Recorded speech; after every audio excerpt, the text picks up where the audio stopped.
Shalom, selamat malam Bapak Ibu yang terkasih di dalam Kristus. Selamat pagi bagi Bapak Ibu yang stay di Amerika dan selamat siang menjelang sore bagi Bapak Ibu yang stay di Jerman. Selamat bertemu kembali pada kelas pembelajaran firman Tuhan pada hari Kamis tanggal 15 Agustus 2024.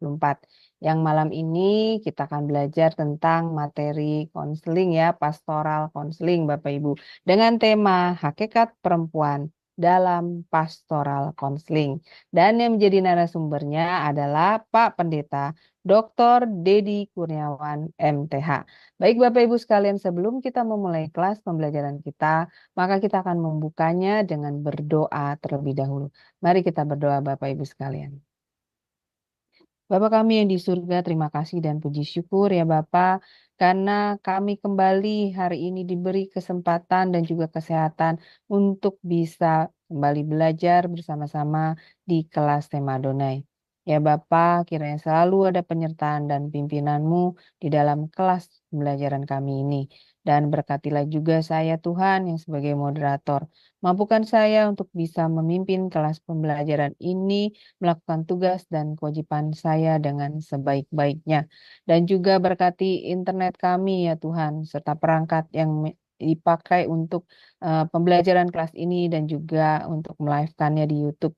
Sehingga internet dan juga perangkat kami tidak mengalami satu kendala apapun ketika pembelajaran kelas ini berlangsung. Dan juga berkatilah para operator yang bekerja di belakang layar ya Tuhan. Mampukan mereka untuk bisa melakukan tugas dan kewajibannya juga dengan baik dan semua dapat berjalan dengan lancar. Dan yang terutama berkatilah hamba-Mu yaitu Pak Pendeta Dedi yang akan menyampaikan kebenaran firman-Mu pada malam ini.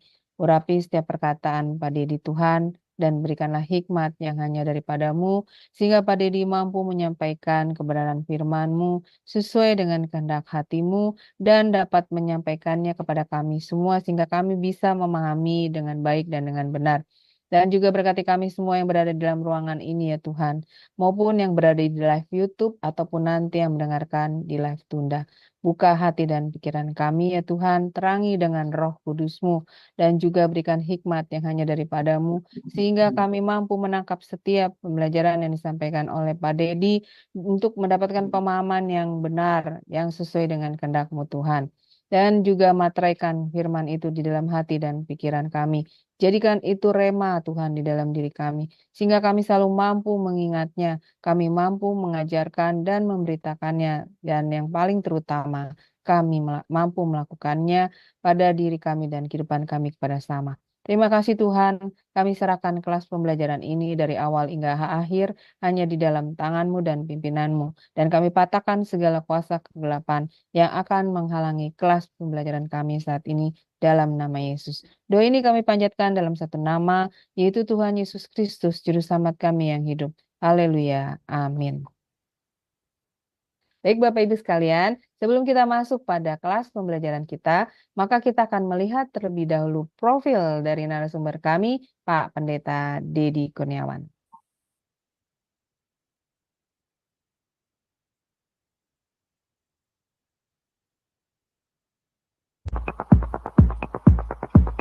Salam semua, kembali lagi di Sema Adonai. Dan kali ini kita akan memperkenalkan pembicara kita, yakni Pendeta Dedi Kurniawan. Dan berikut adalah profil singkat dari beliau. Beliau sudah menikah dengan istri bernama Junita S. Sos dan memiliki 2 orang anak, yaitu Christopher Hosea Eugene, 25 tahun, dan Aiko Rodita Eugenia, 18 tahun. Pendidikan S1 Fakultas Ekonomi Manajemen UKIDA pada tahun 1996, S2 Magister of Art STT Battle The Way pada tahun 2013, S2 Magister Teologi STT Battle The Way pada tahun 2015, S2 Magister Pendidikan pada tahun 2017 di Institut Kristen Borneo Balikpapan, S3 Teologia pada tahun 2018, Institut Kristen Borneo Balikpapan, Bethel Biblical Counseling Academy pada tahun 2022. Pelayanan Ketua Cahaya Kasih Ministry Wakil Gembala GBI Persatuan BSD pada tahun 2020. Mentor Gembala-Gembala Cabang pada tahun 2021 hingga sekarang. Gembala Jemaat GBI Ekousia Agape Karawaci Benton Johnson UPH Karawaci. Pekerjaan. Beliau bekerja sebagai dosen tetap di Institut Kristen Borneo, Balikpapan. Beliau juga menjadi dosen tamu di STT Tabha Batam dan juga dosen tamu di STT Lex Bekasi, serta menjadi pengajar di Cahaya Kasih Ministry. Ya, baik Bapak Ibu, tadi sekilas adalah profil tentang narasumber kami, yaitu Pak Pendeta Dedi Kurniawan. Baik, saya akan menyapa sebelumnya dosen pengajar kami ya, narasumber kami. Shalom, selamat malam Pak Dedi. Ya, shalom, Bu Aling, selamat malam. Selamat malam semua buat Bapak Ibu yang ada di Indonesia maupun yang ada di luar negeri ya. Salam sejahtera. Amin. Bapak juga semoga selalu sehat dan luar biasa ya Pak keadaannya. Amin. Iya, baik Pak Dedi, saya akan segera menyerahkan waktu dan tempat kepada Pak Dedi untuk memaparkan pengajarannya. Dipersilakan Pak. Ya, makasih Bu Aling. Ya, Bapak Ibu, selamat malam. Kita kembali berjumpa dalam kelas pembelajaran pastoral konseling, Bapak Ibu Saudara. Malam ini kita mau bahas tentang sebenarnya kita banyak menemukan tokoh di Alkitab yang juga bisa menjadi pengayom ya, pedoman, teladan ya, yang memberikan satu contoh yang baik bagi setiap kita, khususnya juga kepada kaum perempuan dalam hal ini, Bapak Ibu Saudara. Nah, kalau kita belajar dari dalam pelajaran pastoral konseling, perempuan juga adalah dipercayakan oleh Tuhan juga untuk melakukan pelayanan ini, Bapak Ibu Saudara. Nah, karena kita tahu ya, Bapak Ibu Saudara, bahwa Tuhan menciptakan wanita, perempuan, itu adalah sebagai seorang penolong, Bapak Ibu Saudara. Nah, kata penolong ini punya perspektif yang luas, bukan hanya penolong kepada suami atau keluarganya saja, tidak. Tetapi perempuan dalam pastoral konseling, dia memiliki pelayanan yang sangat luas, sangat berdampak, dan perannya sangat besar. Begitu. Baik, Bapak Ibu Saudara, kita akan langsung lihat pembahasan kita malam hari ini. Ya, ini saya sebentar ya Bapak Ibu Saudara ya. Ada sedikit masalah.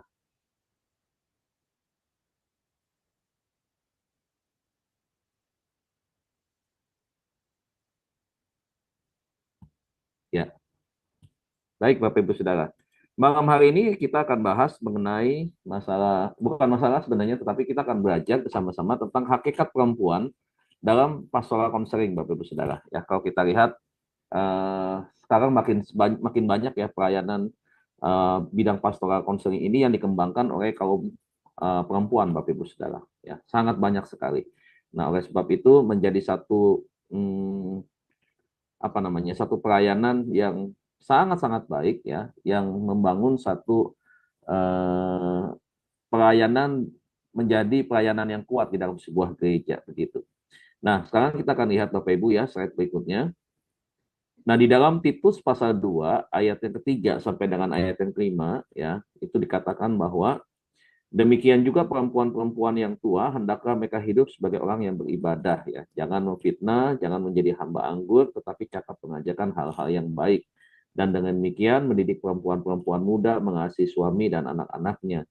Hidup bijaksana dan suci, rajin mengatur rumah tangganya, baik hati dan taat kepada suaminya, agar firman Allah jangan dihujat orang, Bapak Ibu Saudara ya. Ini bukan berarti Bapak Ibu pelajaran pastoral konseling ini diberikan atau dipelajari atau dilakukan oleh perempuan yang sudah tua-tua gitu, tidak ya Bapak Ibu ya. Tetapi di sini adalah perempuan yang sudah dewasa dalam pengertian yang sudah menikah, Bapak Ibu ya, yang sudah punya pengalaman di dalam bidang pelayanan ataupun juga hal-hal yang lain begitu. Sehingga kalau kita melihat ayat ini, maka perempuan yang sudah dewasa Bapak Ibu, maka dia memberikan contoh keteladanan kepada perempuan-perempuan yang lebih muda, Bapak Ibu Saudara. Nah, oke, ini kita bisa bandingkan ayat ini juga di dalam Rut pasal yang 3 ayat 1 sampai dengan yang kelima ya, Bapak Ibu Saudara ya. Kita bisa temukan itu tentang bagaimana peran daripada perempuan-perempuan ini. Nah, kita akan masuk pada slide berikut, Bapak Ibu Saudara. Di dalam slide berikut dikatakan bahwa kita akan lihat kembali ke asal-usul daripada perempuan ya. Berarti kita kembali kepada kitab Kejadian. Nah, kata perempuan dalam bahasa Yunani yaitu isisia ya, dapat diartikan yang berarti ibu atau juga bisa istri, Bapak Ibu Saudara.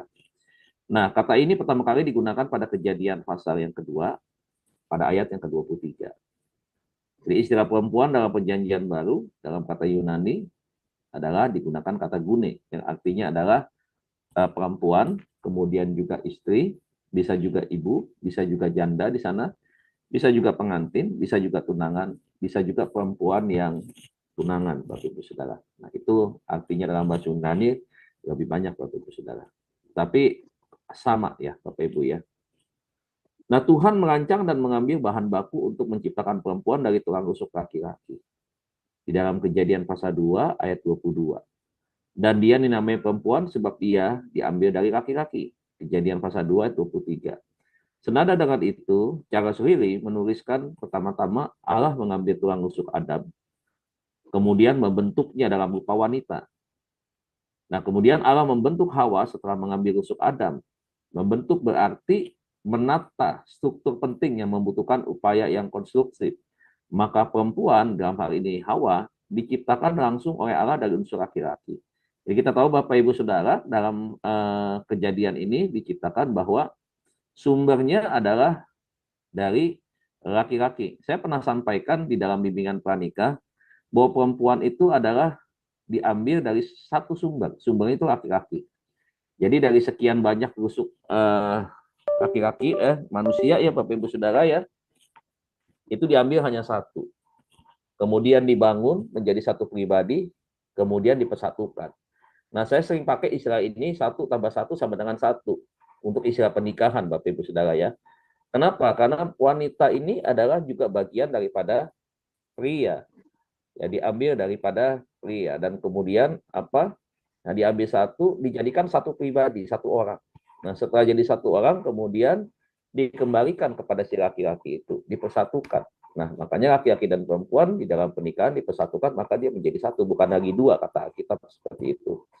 Nah, itu Bapak Ibu ya kurang lebih dari apa yang pernah mungkin kita sudah berkali-kali, mungkin kita sudah pakar di bidang ini Bapak Ibu ya, tentang pernikahan Kristen atau juga tentang sejarah penciptaan, khususnya berbicara tentang perempuan sebagai sosok figur penolong begitu ya.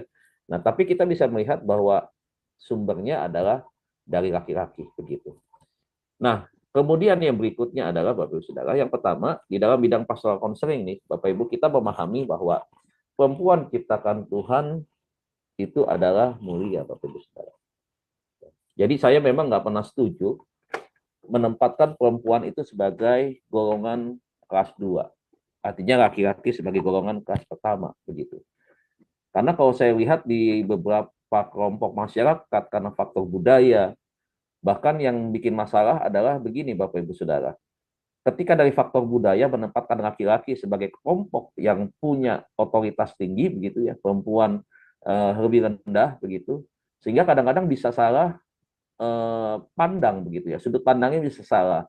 Nah, sudut pandang yang salah bisa menempatkan perempuan pada akhirnya bukan sebagaimana mestinya. Sebagaimana mestinya di sini kita harus bisa memahami bahwa Tuhan menciptakan perempuan itu adalah sebagai pribadi atau makhluk yang mulia begitu.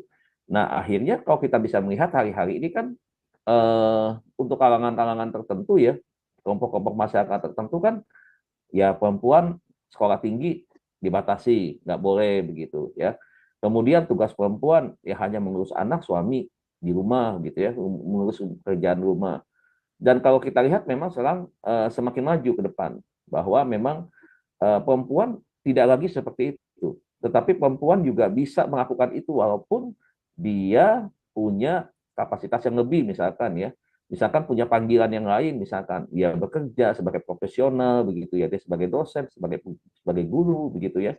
Artinya dia juga tetap bisa mengerjakan pekerjaan-pekerjaan yang memang menjadi bagian daripada pekerjaannya dia di rumah. Ketika dia menjadi ibu, ketika dia di kantor, dia sebagai pemimpin, sebagai manajer misalkan, sebagai kepala bidang keuangan misalkan. Ketika dia ada di rumah, ya dia melakukan tugas dia peran dia ya sebagai istri dan mama dari anak-anak mereka begitu. Nah, justru kalau saya lihat memang perempuan ini diciptakan begitu luar biasa Bapak Ibu Saudara ya, dibandingkan dengan laki-laki. Jujur saja kita akui begitu ya. Karena mereka bisa mengerjakan pekerjaan begitu banyak sekali ya, dan mereka bisa mengatur waktunya begitu. Nah, kalau laki-laki nih, contoh saya lah, menurut saya nggak usah pakai umpama orang lain begitu saya. Saya melihat seperti itu aja nggak kebayang begitu ya.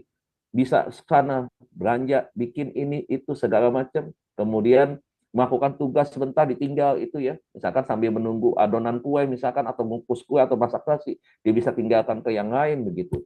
Makanya kita nih bersyukur banget begitu ya. Bersyukur kenapa? Orang yang berumah tangga, memiliki seorang istri, perannya begitu luar biasa buat keluarga itu satu hal yang harus kita syukuri.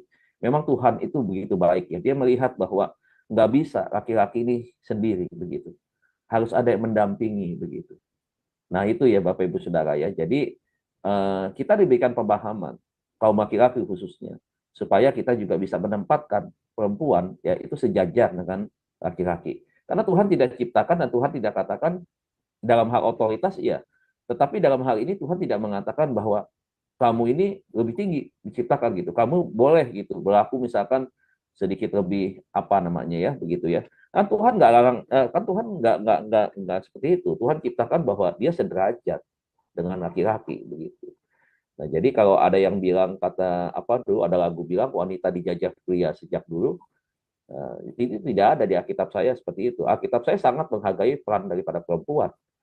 Alkitab saya tuh tidak ada gitu ya yang mengajarkan laki-laki menindas perempuan, nggak ada. Saya nggak tahu ya kalau ajaran-ajaran yang lain begitu ya sama perempuan bagaimana sikapnya begitu. Tetapi dari sini kita juga bisa melihat ternyata di dalam pelayanan pastoral konseling saja Bapak Ibu laki-laki dan perempuan diberikan kepercayaan yang sama di dalam pelayanan ini begitu. Menjadi seorang penolong, menjadi seorang penasehat, menjadi orang yang bisa membantu orang lain memecahkan sebuah masalah begitu. Nah, oke kita kembali Bapak Ibu Saudara ya.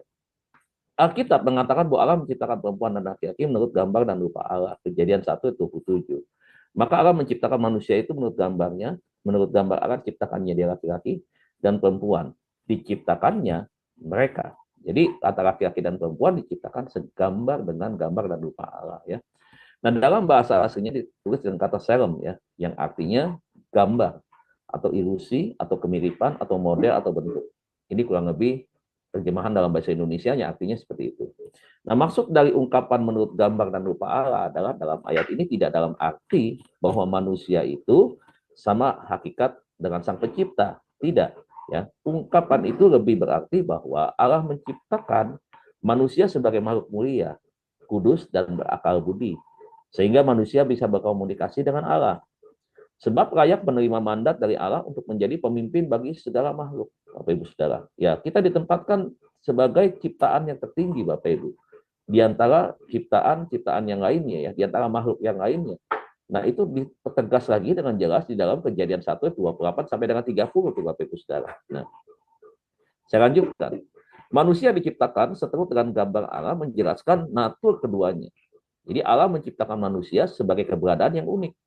Alkitab menyajikan manusia sebagai gambar Allah dimaknai sebagai makhluk bermoral, memiliki jiwa dan kekal. Kejadian 2 ayat 7. Nah, dengan demikian, di sini perempuan diciptakan Tuhan sebagai makhluk yang memiliki sifat yang unik, berakhlak, berhati mulia, dan memiliki hidup yang kekal. Keren banget ya Bapak Ibu Saudara ya. Ya, statement terakhir ini menjelaskan ya bahwa Tuhan menciptakan perempuan itu dengan sifatnya yang unik, berakhlak, berhati nurani, dan memiliki hidup yang kekal. Memang sih jujur ya Bapak Ibu ya.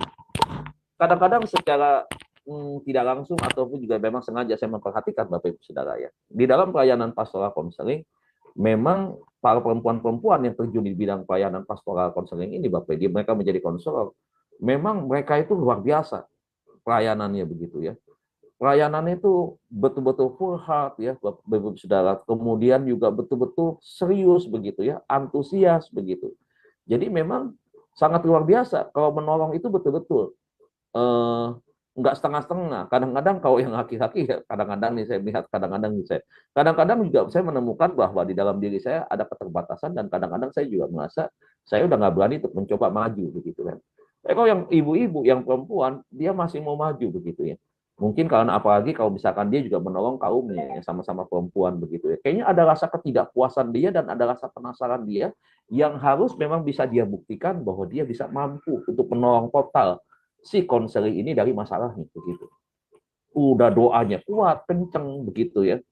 Perempuan kan begitu tuh, banyak banget doanya itu luar biasa dan akhirnya itu ya keunikannya dia dengan laki-laki ya banyak sebenarnya kita bisa bilang begitu ya karena memang dari keunikan ini kita juga belajar ternyata memang Tuhan menciptakan kita itu saling melengkapi walaupun tentunya perempuan juga ada kekurangan begitu ya tetapi memang inilah ya perempuan itu sangat luar biasa diciptakan ya oleh Tuhan dengan yang tadi ini Tuhan sudah jelaskan kepada kita ya berhati nurani begitu ya lebih peka begitu ya lebih punya perasaan begitu lebih tulus begitu. Nah itu. Yang kedua, perempuan dikasihi oleh Allah. Nah ini saya ingin membuktikan, bukan ingin membuktikan juga, ingin menjelaskan. Seharusnya bapak-bapak juga, yang bapak-bapak ada di Zoom ini jadi tahu nih. Jadi ketika kita sedikit belajar tentang bagaimana eksistensi perempuan di dalam pelayanan pastoral konseling, tentunya kita jadi tahu dan kita bisa mengerti dan kita juga bisa menghargai peran seperti itu ya daripada kaum perempuan. Allah mencintai para perempuan dikatakannya. Perempuan merupakan ciptaannya yang unik. Setiap wanita diciptakan Tuhan istimewa, unik dan istimewa. Nah, Tuhan peduli kepada perempuan sebagaimana Dia peduli kepada laki-laki. Artinya Dia di sini menunjukkan keadilannya begitu. Nah, Tuhan Yesus telah menunjukkan bahwa Dia mengasihi perempuan. Nah, dari mana kita bisa tahu Bapak Ibu ya? Ada ayat-ayat yang tertulis di depan ini. Tapi satu hal yang sangat menarik Bapak Ibu ya. Kita bisa melihat ketika dia berjumpa dengan seorang perempuan di Samaria. Yohanes 4 ayat 1 sampai dengan 26. Bagaimana di sana pertemuan itu akhirnya kita tahu hasil akhirnya seperti apa. Di sana ada komunikasi antara Tuhan Yesus dengan perempuan Samaria. Dan banyak penafsir mengatakan pada waktu itu dan memang seperti itu ya, bahwa orang Yahudi itu tidak bergaul dengan orang Samaria karena memang orang Yahudi mengatakan bahwa orang Samaria ini bukan garis keturunan daripada Yahudi yang asli, tetapi sudah peranakan lah begitu ya, sudah KW begitu ya.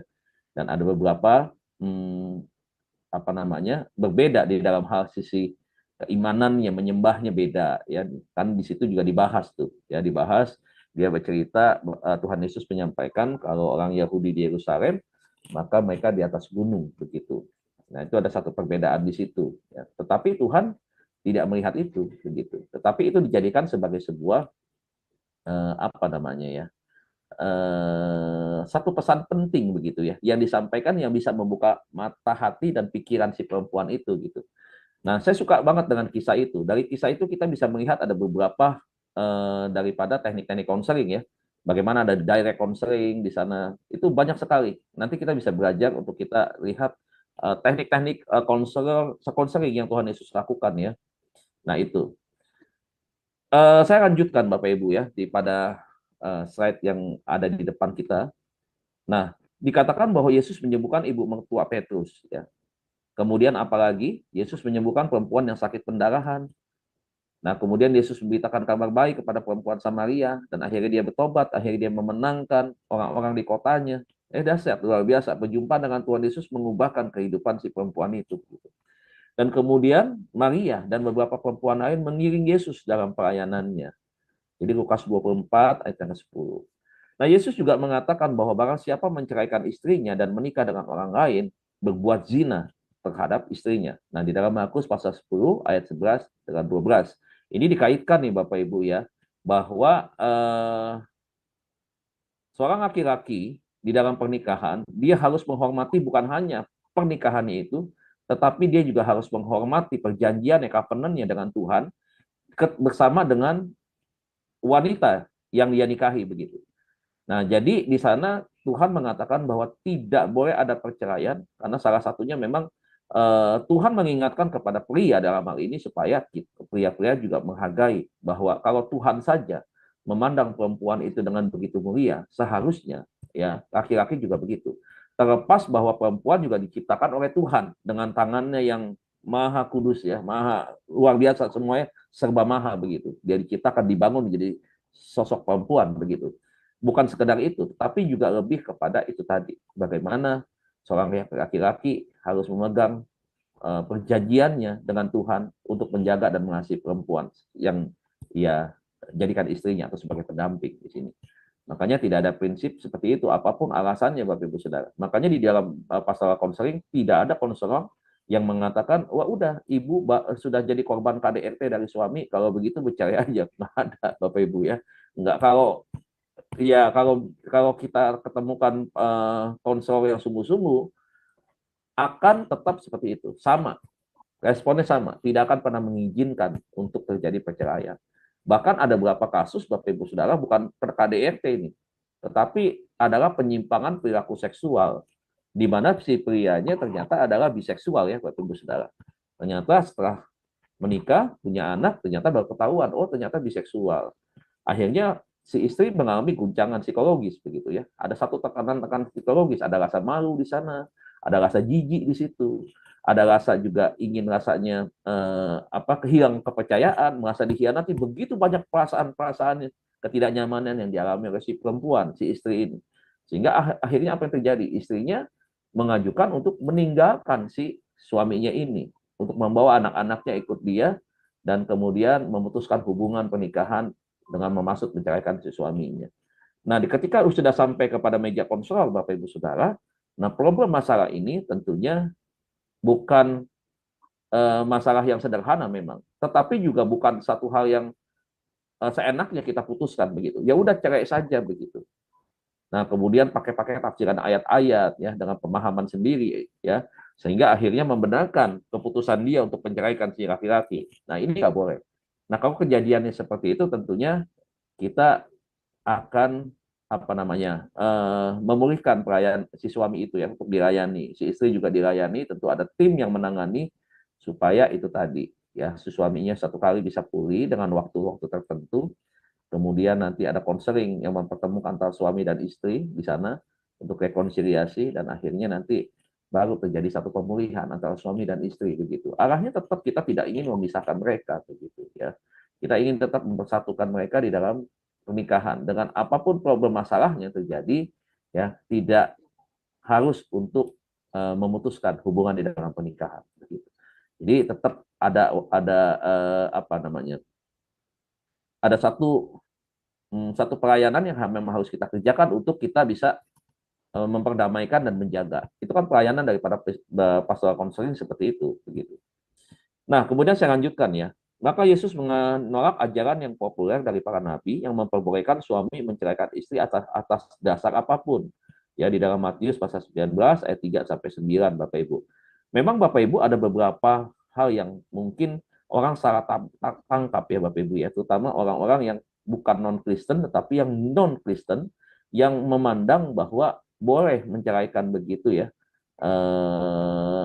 Kalau misalkan karena zina, misalkan karena statement itu. Jadi Bapak Ibu sebenarnya ayat yang kita bahas, yang kita baca itu ya, berkaitan dengan hal itu sebenarnya kan pada waktu itu konteksnya adalah konteks bukan pada waktu setelah pernikahan, tetapi kan pada masa pertunangan. Di dalam tradisi Yahudi kan begitu, selama masa tunangan, ya, jadi orang ketika mendapatkan pasangannya melakukan perbuatan yang tidak baik itu, maka dia bisa memutuskan hubungan pertunangan, bukan perceraian, ya, bukan memutuskan hubungan suami istri, bukan begitu, tetapi adalah memutuskan hubungan sebelum menjadi suami istri, gitu ya, sebelum pernikahan begitu. Jadi ada yang mengatakan bahwa oh iya tuh boleh tuh. Jadi akhirnya sepertinya ada bertolak belakang begitu. Nah, sekali lagi tetap apapun juga alasannya, apalagi Bapak Ibu kalau bicara soal kehidupan saya kan begitu kan. Kan saya tahu kan bagaimana saya juga menjadi anak yang korban daripada perceraian begitu. Jadi tidak mungkin Bapak Ibu Saudara ya, tidak mungkin ya. Ya Tuhan itu tahu Bapak Ibu ya, kebenaran tetaplah kebenaran. Ya dari perceraian bagaimana pada akhirnya dampaknya begitu ya. Rumah tangga hancur itu pasti begitu. Tetapi bukan cuma itu, apa yang terjadi? Ya, itu masalah kepada si istri, kepada suami, kepada anak-anak misalkan. Itu bisa menimbulkan efek yang akhirnya sangat tidak baik. Gitu. Makanya itulah sebabnya tidak boleh ada perceraian dengan alasan apapun juga begitu. Nah, jadi ketika itu berbuat zina terhadap istrinya, itu karena memang pada waktu itu adalah bukan di dalam pernikahan, tetapi di dalam masa pertunangan.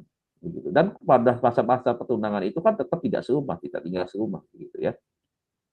Nah, itu Bapak Ibu. Bisa nanti Bapak Ibu bisa cross check ya dengan apa yang saya sampaikan untuk bisa membuktikan atau bisa mempelajari lebih dalam lagi tentang masalah ini ya, tentang masalah boleh atau tidaknya bercerai begitu.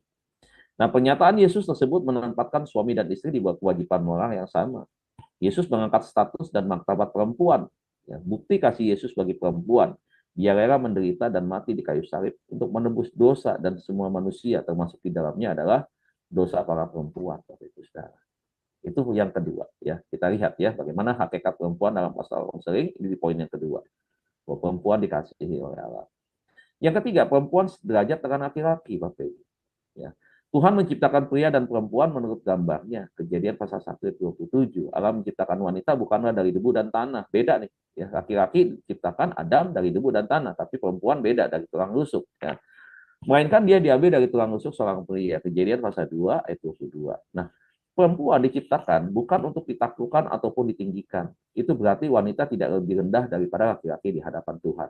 Problem sekarang yang terjadi nih Bapak Ibu. Sampai hari ini rumah tangga tidak harmonis. Kenapa? Karena adanya peran pengganti, Bapak Ibu. Peran pengganti itu apa maksudnya? Posisi yang terbalik, ya. Posisi terbalik. Suaminya di rumah, pekerjaannya sesekali mungkin freelance atau apa begitu ya. Tapi istrinya itu yang bekerja dan dia punya posisi yang bagus sekali, ya. Karirnya cepat nanjaknya begitu dan dia punya posisi yang sangat tinggi. Nah, apa yang terjadi? Biasanya ya dari beberapa kasus, tetapi ini tidak semua. Presentasenya pun tidak besar, Bapak Ibu Saudara ya.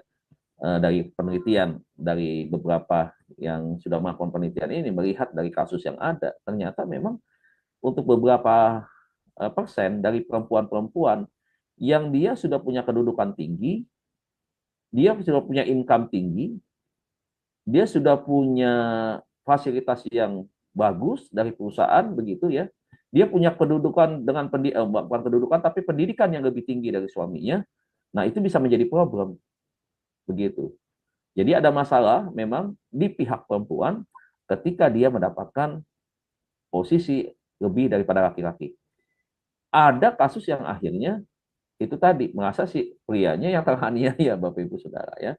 Jadi seakan-akan tertindas si suaminya begitu. Jadi seakan-akan istrinya itu susah sekali untuk bisa dengar masukannya dia, untuk ajak ngobrol dia.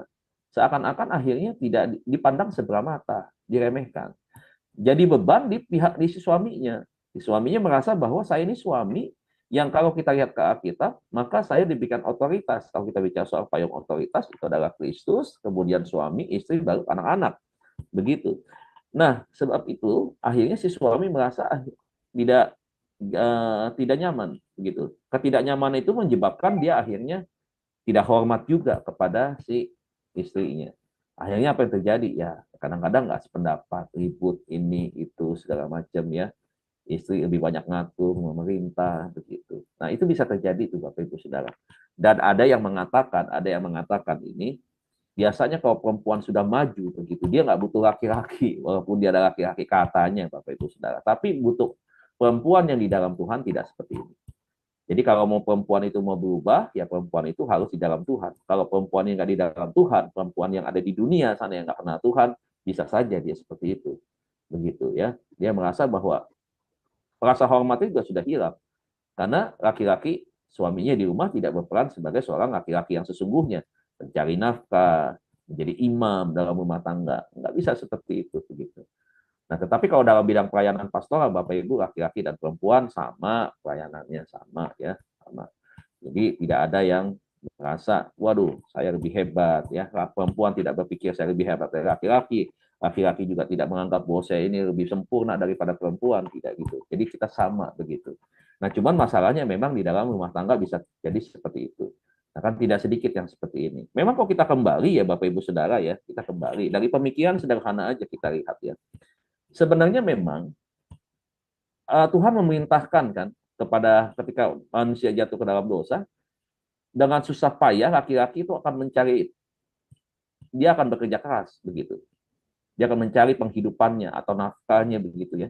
Dengan cara dia harus bekerja begitu. Dan memang sih Bapak Ibu Saudara, kita juga tidak bisa ya melihat kalau seorang suami di rumah tangga melihat wanita ya istrinya dia punya pendidikan, dia punya bagus, kemudian kita melarang untuk nggak boleh kerja.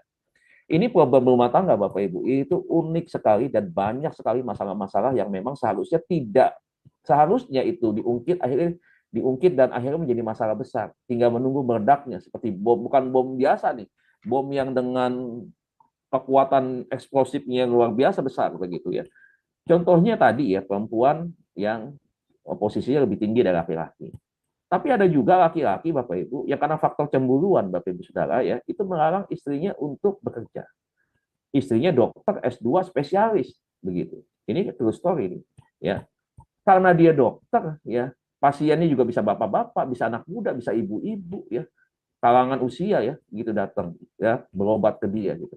Istrinya cantik, pinter ya. S2-nya juga S2 di Indonesia yang universitas terkenal begitu, yang hebat kedokteran ini. Dan akhirnya Bapak Ibu Saudara, apa yang terjadi? Ini si suaminya memang seorang kantoran begitu ya, seorang manajer begitu ya, mungkin di atas manajer. Tetapi dia melihat bahwa eh, pemikirannya sempit dalam hal ini. Jadi dia melarang istrinya untuk tidak boleh bekerja.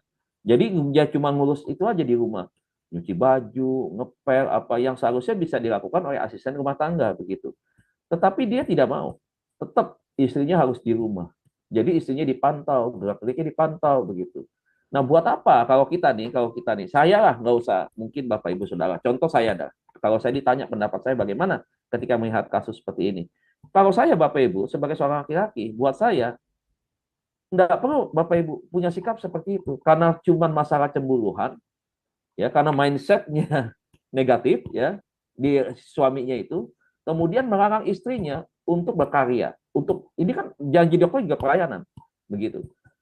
Nah, jadi akhirnya dimatikan apa namanya ya, ya dimatikan itu kepintarannya ya, kemudian cita-citanya begitu jadi dokter, ilmunya juga sama ini akhirnya seperti itu. Kenapa? Karena cemburuan itu tadi, sudah berpikir sesuatu yang negatif. Wah, istri saya dokter, pintar, cantik lagi, nanti kalau ada yang goda ini itu, kalau ada bos nanti sakit misalkan, nanti modus lah, pura-pura ke dokter, ketemu ini itu, padahal ya macam-macam udah begitu. Dan akhirnya apa? Nah, bertindaknya salah, Bapak Ibu Saudara. Nah, itu ada yang seperti itu, dan saya pikir eh, jangan sampai punya pikiran yang negatif ya, jangan punya pikiran negatif khususnya yang buat laki-laki gitu. Karena ini ada kasusnya laki-laki seperti itu, dan kita belajar untuk tidak mencontoh ya sikap dari si laki-laki tadi. Nah, dalam pandangan Tuhan Yesus bahwa wanita bukanlah warga kelas 2. Nah, ini yang di awal yang saya bilang. Nggak ada. Tidak ada di Alkitab kita diskriminasi terhadap perempuan. Tidak ada. Kita lihat tokoh-tokoh, nabi, ya pengajar-pengajar juga kan. Kita bisa tahu begitu banyak hamba-hamba Tuhan wanita yang ditulis Alkitab, PL maupun PB. Begitu hebat, begitu luar biasa, saudara. Ya, tidak ada di sana ceritakan laki-laki semua begitu, yang mengadakan mujizat satu laki-laki apa, tidak begitu. Ternyata perempuan juga apa namanya? Mereka juga dihargai begitu ya di Alkitab. Ditulis begitu bagaimana pelayanan mereka itu. Nah, contoh yang tadi perempuan Samaria, bagaimana mengalami perjumpaan dengan Tuhan Yesus, mengalami perubahan yang sangat luar biasa. Saya sih suka pakai simpel aja, sederhana aja, laki-laki ataupun perempuan. Saya selalu bilang begini, orang yang mengalami perjumpaan pribadi dengan Tuhan Yesus, percaya kepada Tuhan Yesus, hidupnya pasti dia berubah. Begitu, dan hidupnya pasti jadi berkat. Nah, kenapa saya ambil pada gitu? Saya hanya menyimpulkan ketika perjumpaan Yesus dengan wanita Samaria ini.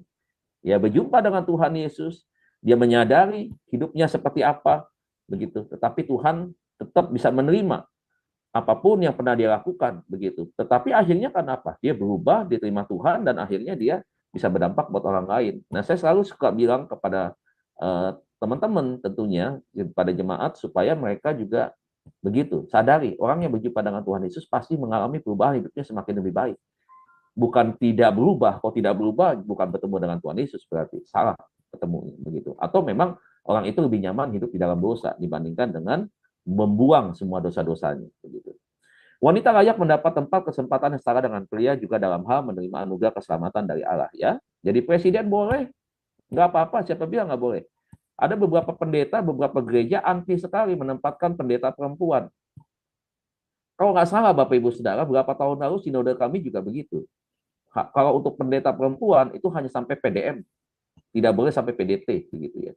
Nah, begitu. Tetapi ternyata semakin ke depan, ya kita akhirnya mengubah tata gereja dan akhirnya mengizinkan pendeta perempuan kalau misalkan suaminya meninggal, ya dia naik menjadi gembala, dia masih PDM, maka dia berhak untuk PDT, begitu ya.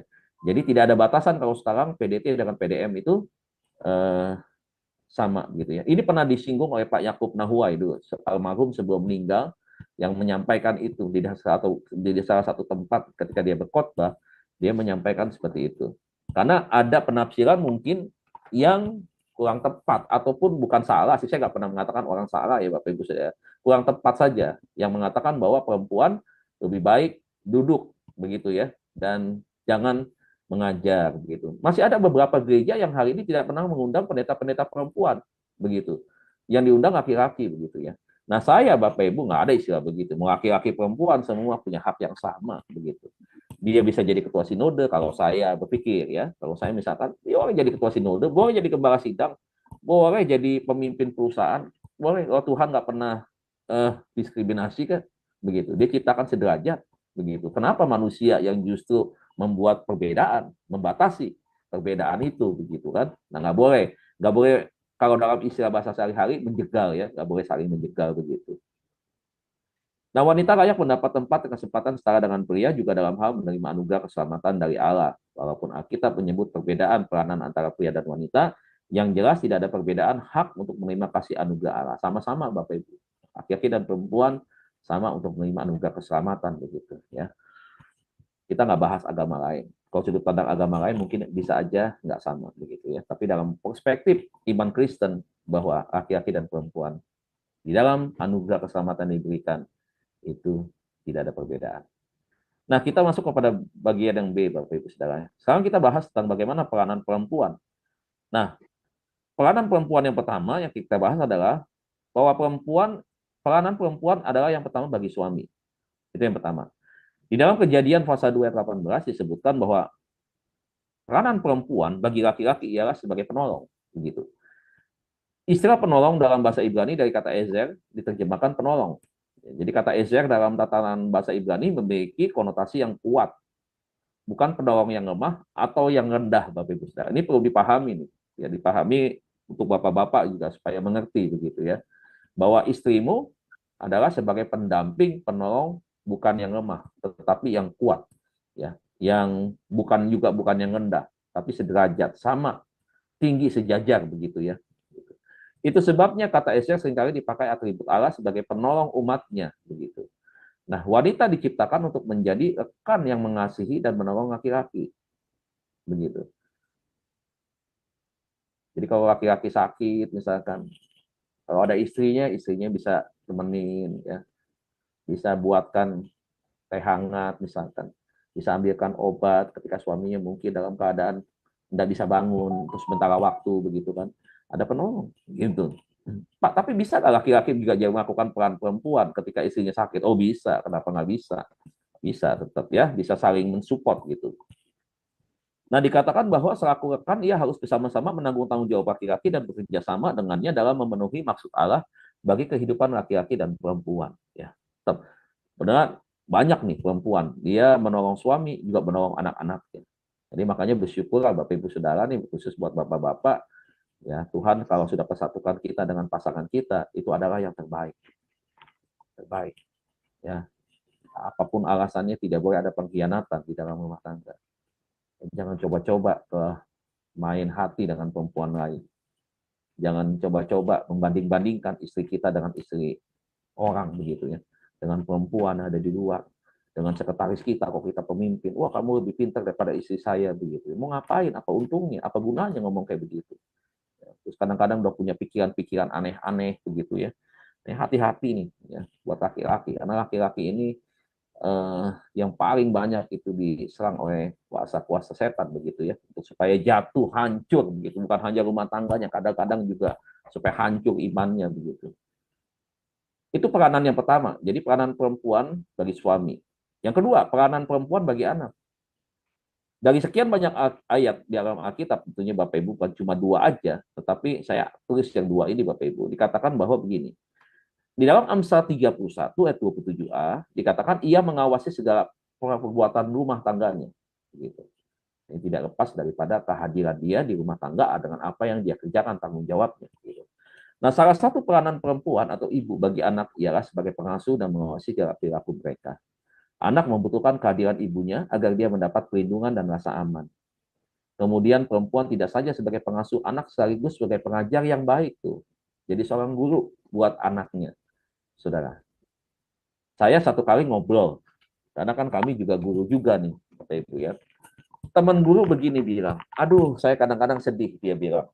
Kita waktu santai-santai begitu ya, di jam istirahat, dia bilang, kita ini jadi guru bisa lebih dari 10 tahun, 20 tahun, bahkan kita pensiun pun adalah jadi guru begitu. Tapi seringkali ada satu stigma di masyarakat. Anak guru ya, seorang guru itu bisa buat anak orang lain itu pintar, buat anak orang lain jadi baik, tapi juga tidak sedikit anak-anak guru yang akhirnya tidak seperti peran dia jalankan di sekolah begitu. Ada anak guru yang di luarnya nakal, bandel, terlibat kasus keributan, perkelahian ini itu dan seterusnya begitu. Jadi memang kadang-kadang sering ada cibiran seperti itu. Nah, kalau kita lihat seperti ini benar atau tidaknya, Bapak Ibu Saudara, kalaupun ada kasus, tetapi mungkin saya selalu bilang kasus itu bukan kasus yang semua dialami oleh rekan-rekan guru yang ngajar di sekolah, tidak. Gitu. Kalaupun ada itu ya 1-2 kasus atau beberapa mungkin lebih bisa terjadi dalam hal ini. Tetapi di sini ada bagusnya juga, Bapak Ibu Saudara. Kenapa waktu saya bicara supaya tidak ada bagusnya juga? Jadi begini, Bapak Ibu ya, saya dari pihak laki-laki memang memandang bahwa ketika ada seorang perempuan yang sibuk misalkan dengan tugas pekerjaan kantor, profesinya dia akuntan kah, kemudian apalagi notaris kah, kemudian dokter, kemudian guru begitu ya. Dia ada sibuk, tetapi jangan lupa ketika dia ada di rumah, ketika ada waktu-waktu tertentu, dia tetap harus menjalankan tugas tanggung jawabnya, perannya sebagai guru bagi anak-anaknya, ya sebagai ibu rumah tangga yang baik gitu. Jadi jangan sampai perannya hanya di luar dominan ya, banyak berperan di sana di luar, tetapi di dalamnya tidak ada peran sama sekali. Nah, ini nih Bapak Ibu yang mungkin menjadi satu hal yang diingat bagi kaum ibu supaya boleh kita aktivitas pelayanan, menara doa, ikut ya, kemudian paduan suara, ini itu aktivitasnya di gereja banyak. Tapi jangan lupa, sekarang kita harus ingat, kita ini istri juga. Misalkan gitu ya, mamah juga bagi anak-anak. Nah, jangan sampai peran ini hilang. Peran ini tidak kelihatan di rumah. Begitu. Kenapa? Karena terlalu fokus kepada hal yang lain. Sehingga akhirnya melebih beratkan kepada satu kegiatan, tetapi meninggalkan tugas tanggung jawab yang sangat penting. Ini yang nggak boleh, Bapak Ibu. Sekarang kan ada nih, saya keluar sedikit konteks ya. Rumah tangga bermasalah, ini belum lama. Ya. Di salah satu gereja besar, wah Bapak jinggung gereja besar lagi. Bukan, Bapak Ibu saya nggak ada urusan dengan gereja besar sama gereja kecil. Ya sama, semua gereja itu milik Tuhan, itu masalah kepercayaan aja. Tapi problemnya Bapak Ibu yang saya soroti. Sekarang Bapak Ibu, ada gereja besar, dia punya tur untuk ke Israel. Tur ke Israel oke lah, membawa jemaatnya semua supaya nggak usah ke tur lain, lewat dia saja, akhirnya pergi. Terlepas saya nggak mau banding-bandingkan soal biaya, itu bukan bagian saya. Tetapi ternyata sekarang ada juga yang tur buat di dalam, lokal. Tur lokalnya Bapak Ibu sekarang ini pintar. Dia bikin apa? Menggunakan pelayanan misi ya sebagai ajang untuk jalan-jalan jemaat. Alasannya untuk pelayanan misi. Ya, akhirnya apa? Akhirnya banyak yang ikut. Oh, kita mau pelayanan misi ke sini. Kita mau pergi ke NTT, kita mau pergi ke Atambua begitu ya, kita mau pergi ke pedalaman Soe misalkan kayak begitu ya. Akhirnya banyak yang daftar, khususnya buat ibu-ibu. Ibu-ibu nih Bapak Ibu Saudara ya. Ya memang perlu healing-healing juga, jalan-jalan itu penting juga Bapak Ibu ya. Penting. Bapak-bapak siapkanlah sekali-sekali dananya untuk ke istri pergi healing-healing begitu, jalan-jalan begitu ya. Jangan diajak ke pasar malam terus ya.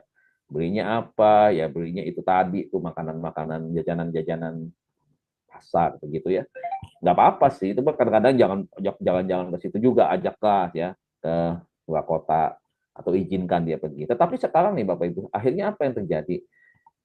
Pergi misi, tinggalkan rumah tangga, tinggalkan keluarga. Namanya pergi ke NTT itu nggak cukup sehari Bapak Ibu Saudara.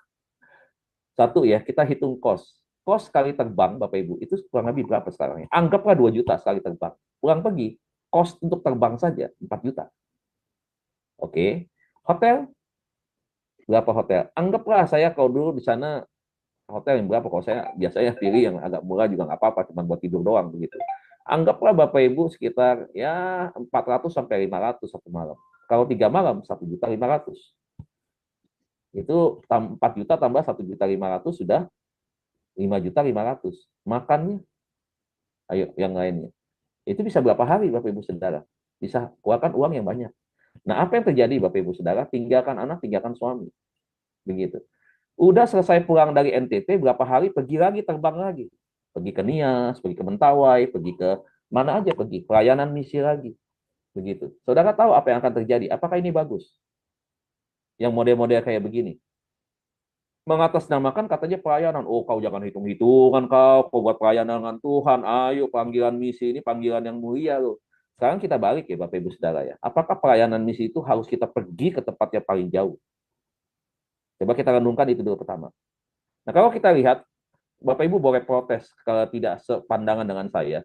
Kalau kita lihat Alkitab, Alkitab berkata bahwa kita harus menginjil dari Yerusalem, Yudea, Samaria, sampai ke ujung bumi. Loh, kalau lu pergi ke tempat yang jauh, udah lewatin yang dekat.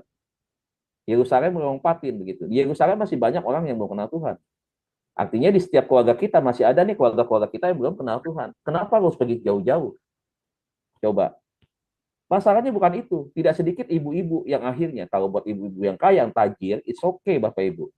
Yang tajir kan nggak mau ngalah sama yang susah. Mana bisa dia tidur di tempat hotel yang biasa 2 juta, 3 juta, dia tidur di hotel 300-400 ribu. Nggak bisa. Yang harus ngalah siapa?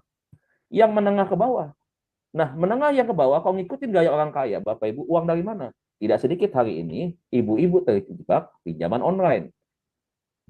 Banyak ibu-ibu kepegadaian. Nih, gadaikan gelangnya, gadaikan cincinnya, yang katanya demi pelayanan misi, pelayanan.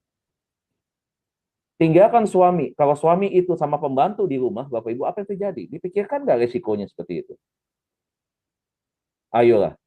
Jadi udahlah, jangan ada pembodohan dengan menggunakan pelayanan-pelayanan misi, jual-jual nama Tuhan, jual-jual pelayanan, tetapi pikirkan nih, apakah Tuhan mau yang seperti itu? Kan Tuhan juga nggak mau, Bapak Ibu Saudara.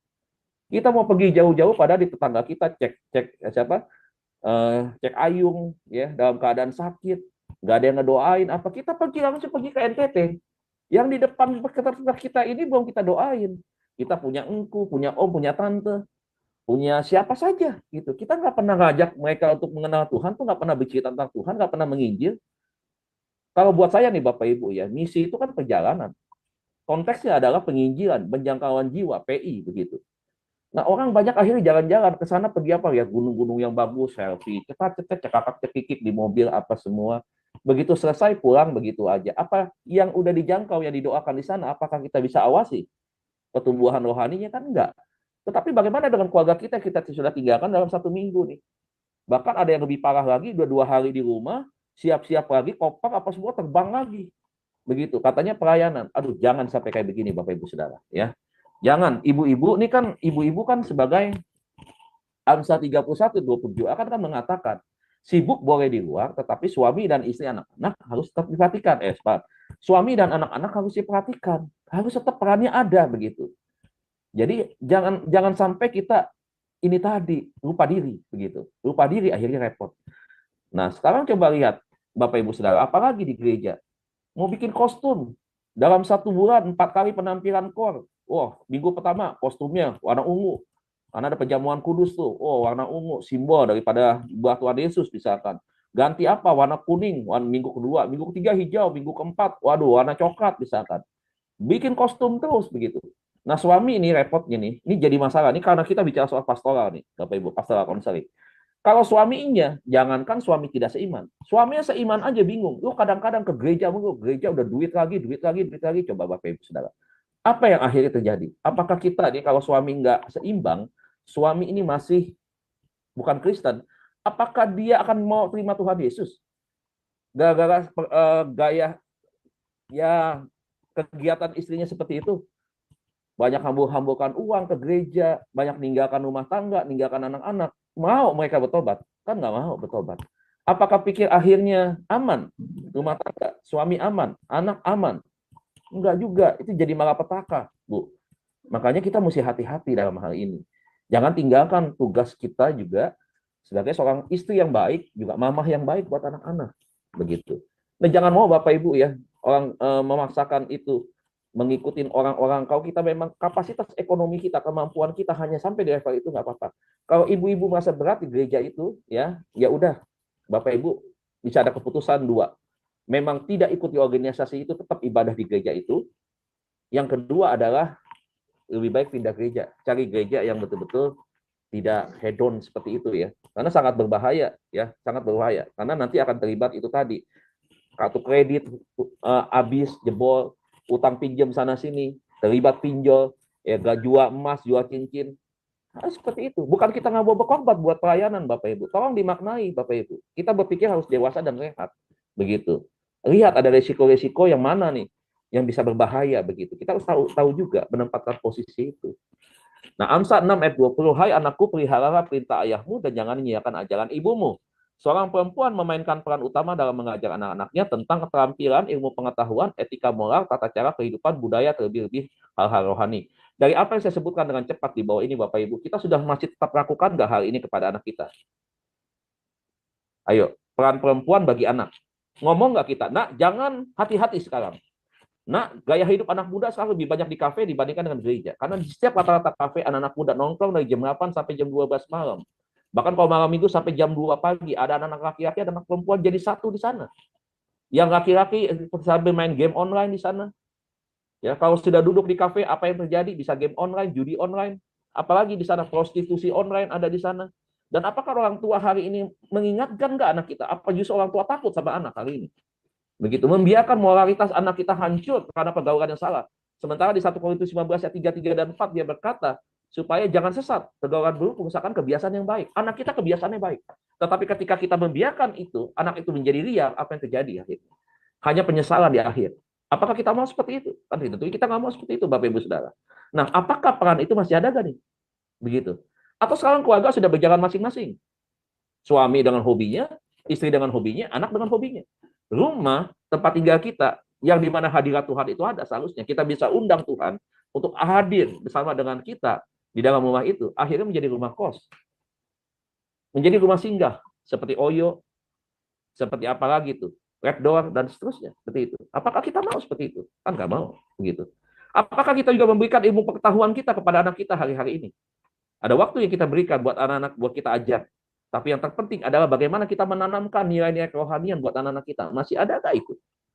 Atau hanya mamanya saja yang aktif di WBI, dia aktif di kaum ibu yang lainnya, ikut aktif dalam komunitas-komunitas antar ibu-ibu gereja, okumene misalkan, tetapi anaknya nggak pernah ditanamkan nilai-nilai kerohanian. Nah, jangan sampai peranan ini nggak ada nih. Begitu. Saya nggak ngajarin Bapak Ibu Saudara. Ibu-ibu, bapak-bapak semua jauh lebih pengalaman dari saya dan lebih mengerti. Bapak Ibu semua juga orang-orang yang dipakai Tuhan luar biasa. Tetapi ini menjadi sebuah perenungan buat kita yang juga harus kita sampaikan kepada teman-teman kita di luar. Supaya rumah tangga mereka juga tidak mengalami konflik pada kehancuran. Nah, supaya mereka ingatkan, you boleh pelayanan, you boleh menjadi pendeta, you boleh jadi perempuan yang menggembalakan jemaat. Tetapi juga harus siap menggembalakan suami dan anak-anakmu. Yang tiga terakhir, nanti ini saya lewatin kalau misalkan nggak cukup ya Bapak Ibu ya. Oh, cukup waktunya. Secepat saja. 3 peranan perempuan bagi gereja. Ya, ternyata perempuan juga punya peranan kepada gereja, Bapak Ibu Saudara. Nah, Alkitab mencatat 3 peranan tadi nih, berarti bagi siapa? Bagi suami, bagi keluarga ya, dan juga bagi gereja. Alkitab mencatat beberapa tokoh. Sebenarnya saya satu tambahkan Bapak Ibu, perempuan bagi bangsa dan negara. 4 seharusnya Bapak Ibu Saudara. Ya, karena kita juga lihat ya, bagaimana tokoh-tokoh perempuan di Alkitab mereka juga berperan bagi bangsa Israel ya. Nah, Alkitab mencatat beberapa tokoh perempuan yang diberi tanggung jawab sebagai nabiya, pemimpin, hakim, dan juga sebagai teladan dalam perbuatan baik. Yang tadi saya sampaikan, ada perempuan-perempuan yang jadi nabi, pemimpin, ya, penginjil, dan seterusnya. Hakim-hakim 20 ayat 20 sampai dengan 21 mengisahkan seorang perempuan yang hebat bernama Deborah. Ya. Deborah ini istri dari Pak Widi. Ya. Nah, ini bercanda ya. Dia adalah seorang nabiya dan sekaligus seorang hakim bangsa Israel. Di dalam 2 Raja-Raja pasal 4 ayat 8 sampai 10, Perempuan Sunem, seorang yang kaya raya, memiliki karunia memberi dan bermurah hati. Lihat nih, udah kaya dia tahu bahwa hidupnya harus jadi berkat, ya, diberkati untuk menjadi berkat. Itu orang Kristen, ya. Tapi tidak harus tumbuh kaya juga, ya. Tidak tumbuh kaya, tetapi orang Kristen semua kaya tidak kaya, dia hidupnya menjadi berkat bagi sesama. Nah, dia memiliki peran untuk memelihara Elisa sebagai hamba Allah agar pekerjaan Tuhan berjalan dengan baik. Oleh karena itu, Tuhan memberikan kemampuan dan tanggung jawab khusus bagi para perempuan menjadi pemimpin di dalam dunia serta pemimpin dalam hal rohani. Ah, keren banget kan? Di sini kita tahu nih, ya. Ternyata di sekuler maupun di rohani, Tuhan percayakan kepemimpinan kepada perempuan, ya. Jadi nggak salah, nggak berdosa dan tidak melewati otoritas begitu ya, tidak seperti itu gitu. Otoritas perempuan, laki-laki maksudnya di sini, ya. Jadi para perempuan menunjukkan keteladanan dalam membangun tubuh Kristus dengan cara bersekutu, berdoa, memberitakan Injil, berbelas kasihan, dan berbagi kepada yang lain. Jadi ini Bapak Ibu peran bagi perempuan bagi gereja. Jadi aktif, ayo terlibat, ambil bagian kita di dalam pelayanan, begitu ya. Jadi hakikat perempuan tentunya di dalam panggilannya, juga di dalam pelayanannya sebagai konsol, juga di dalam pastoral konseling adalah bagaimana kita juga bisa membangun kapasitas kita untuk bisa mengembangkan pelayanan bagi gereja Tuhan untuk ke depan semakin luas, semakin berdampak gitu. Kemudian Bapak Ibu, psikologi perempuan kita tahu di usia yang pertama remaja usia 17 sampai 21 tahun ya. Ini remaja. Dikelompokkan dari usia 17 sampai dengan 21 tahun. Kalau Indonesia perempuan 17 tahun di Sweet 17. Kalau di Jepang 21 tahun. Baru ya. Jadi beda kalau di Indonesia dengan di Jepang, tapi nggak apa-apa.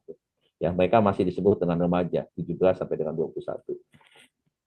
Pada masa yang remaja ini, perempuan mengalami badai dan topan dalam kehidupan perasaan dan emosinya, Bapak Ibu. Keadaan semacam ini sering disebut dengan storm dan stres.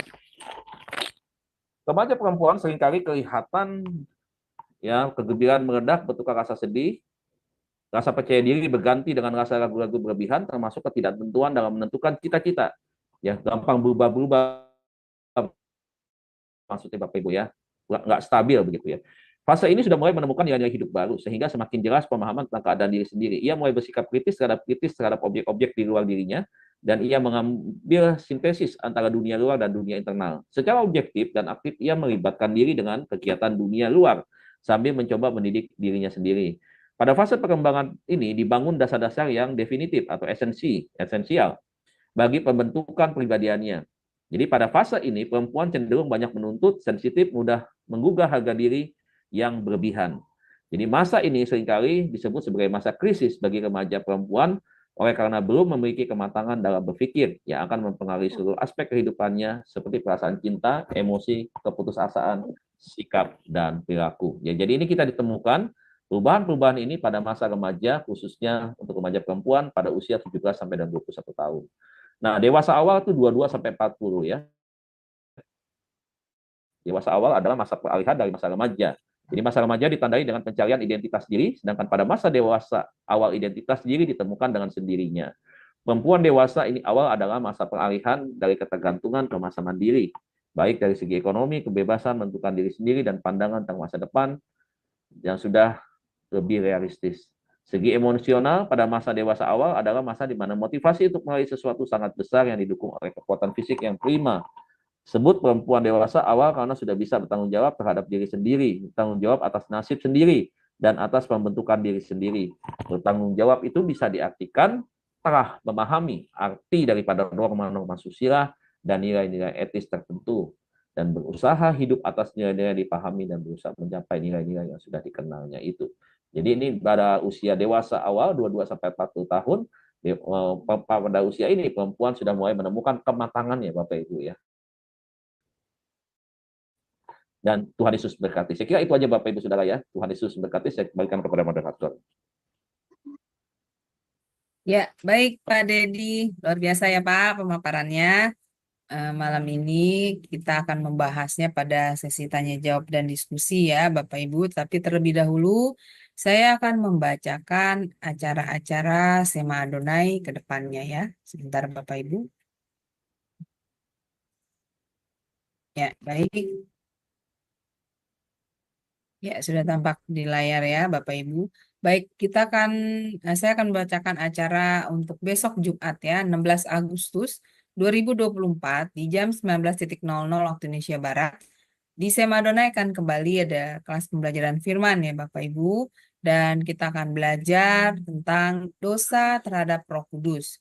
Dan untuk kelas hari Jumat di jam 19 ini seperti biasa narasumbernya adalah Pak Pendeta Daniel Palungan dan moderatornya adalah Pak Sam Siagian. Selanjutnya masih di hari yang sama ya Bapak Ibu, di jam 21.00 waktu Indonesia Barat, di Semadonai masih ada kelas pembelajaran dan itu adalah kelas pembelajaran yang terakhir. Dan kita akan belajar seperti biasa di hari Jumat di jam 21 ini tentang materi buku sejarah penebusan. Dan sudah masuk seri yang ke-7 ya Bapak Ibu. Dan ini adalah sesi yang pertama dari buku sejarah penebusan seri yang ke-7.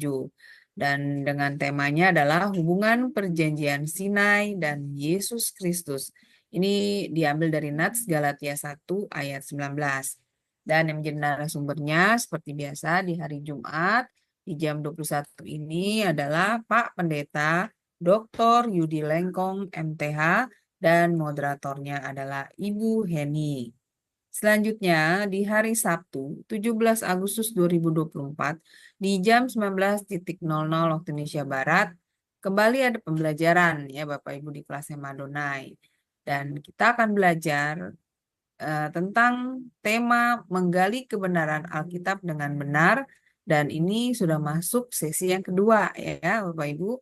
Dan yang menjadi narasumbernya adalah seperti biasa Pak Pendeta Dr. Hudus Pardede MTH dan moderatornya adalah Ibu Aling, saya sendiri. Kemudian masih di hari yang sama, di hari Sabtu, di jam 21.00 waktu Indonesia Barat, di Semadonai masih ada kelas pembelajaran firman yang terakhir. Dan untuk kelas ini kita akan belajar tentang tema belajar dari Tuhan Yesus, kisah Sakeus. Dan yang menjadi narasumbernya adalah Pak Pendeta Dr. Jos Sudarman dan moderatornya adalah Ibu Heni. Selanjutnya, ini adalah renungan pagi Semadonai ya Bapak Ibu, diadakan setiap hari, mulai dari hari Senin sampai dengan Sabtu, dimulai dari jam 5.30 pagi, dan dilayani oleh hamba-hamba Tuhan yang sangat memberkati. Jadi Bapak Ibu sekalian untuk renungan pagi Semadonai, kemudian renungan pagi dari Bapak Gembala kami sendiri, yaitu Pak Pendeta Daniel Palungan, yang diadakan setiap hari Jumat, 1 kali dalam seminggu, dan juga ibadah online Sema Adonai, hanya Bapak Ibu dapat ikuti lewat channel C Firman. Jadi ketiga program itu tidak di-live-kan di channel-channel lain ya Bapak Ibu. Oleh karena itu bagi Bapak Ibu yang belum mensubscribe channel Cahaya Firman, tolong subscribe channel baru kami ya Bapak Ibu, channel itu baru kami. Sehingga Bapak Ibu bisa mengikuti keseluruhan acara-acara Sema Adonai, terutama yang tidak di-live-kan di channel-channel lain. Dan juga tolong bantu share channel Cahaya Firman ini kepada yang lain ya Bapak Ibu. Sehingga semakin banyak juga orang yang bisa mengikuti keseluruhan acara-acara Sema Adonai lewat channel Cahaya Firman. Dengan begitu Bapak Ibu telah membantu channel kami, channel Cahaya Firman untuk menjadi semakin berkembang dan menjadi berkat lagi bagi banyak orang. Baik Bapak Ibu, kita akan masuk pada sesi tanya jawab dan diskusi. Tetapi terlebih dahulu Bapak Ibu yang ingin bertanya atau sharing harap raise hand ya. Jadi bisa dibuka mic-nya oleh operator kami. Ya, baik. Ya, Pak Dedi luar biasa ya Pak, kita membahas tentang wanita peranannya dalam pastoral counseling. Nah, ini mengenai pelayanan nih ya Pak Dedi. Seperti tadi kan Pak Dedi ada bilang ya, wanita itu memang boleh, maksudnya memang harus melakukan pelayanan di dalam gereja ya Pak.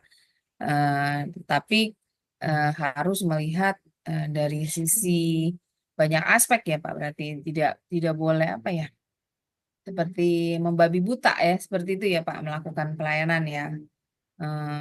Kalau misalnya seperti suami tidak menyetujui istrinya melakukan pelayanan, itu kalau dulu saya berpikir gini Pak, suami tidak menyetujui istri melakukan pelayanan. Lalu saya berpikir, wah ini tidak benar nih Pak, maksudnya eh, apa ini merupakan satu halangan ya Pak ya. Tadi kan Bapak kan menceritakan ada wanita yang suaminya itu tidak menginginkan dia berkembang, dia maju gitu ya Pak dalam dunia pekerjaan ya. Nah, kalau di dalam dunia pelayanan suaminya itu melarang juga, dulu saya berpikir wah ini tidak benar gitu kan apa yang dilakukan oleh suami itu. Nah, menurut Pak Dedi, pandangan saya ini benar apa enggak Pak? Karena kalau lihat dari pemaparan Bapak tadi, eh, wanita harus melayani di dalam gereja. Nah, ini bagaimana Pak untuk menghadapi konflik seperti ini? Ya, silakan Pak Didi. Masih di mute Pak. Masih di mute Pak Didi. Ya, Iya, jadi saya ngomong sendiri nih sama tembok nih tadi barusan nih. Jadi silakan. Ibu, Ibu tadi tanya bagaimana dalam hal ini. Sebenarnya sih memang orang kalau Mm-mm. sudah menikah, Mm-mm. presentasi komunikasinya dengan orang yang masih pacaran itu jauh beda presentasenya. Itu ketika menikah justru presentase komunikasinya itu kecil. Karena komunikasi tidak berjalan seperti fungsi yang seharusnya, artinya Mm. komunikasinya kan menjadi kurang. Nah, Mm-mm. komunikasi jadi kurang inilah akhirnya Mm-mm. suami bisa bersikap seperti itu. Istri tidak jelaskan, misalkan suami nggak tahu, nggak begitu jelas begitu, jadi akhirnya suami melarang begitu. Itu yang pertama bisa kita temukan alasannya seperti itu, karena komunikasi tidak ada. Yang kedua mungkin komunikasinya ada, tetapi mungkin karena suami memang merasakan bahwa kalau dia tidak seiman, mungkin dia punya pandangan-pandangan yang tidak mengenakan tentang gereja misalkan seperti itu. Itu yang kedua, Mm-mm. bisa saja seperti itu. Sehingga akhirnya dia menganggap, aku ngapain lu ke gereja? Gue juga dulu pernah di gereja, mungkin pernah tahu seperti apa gitu.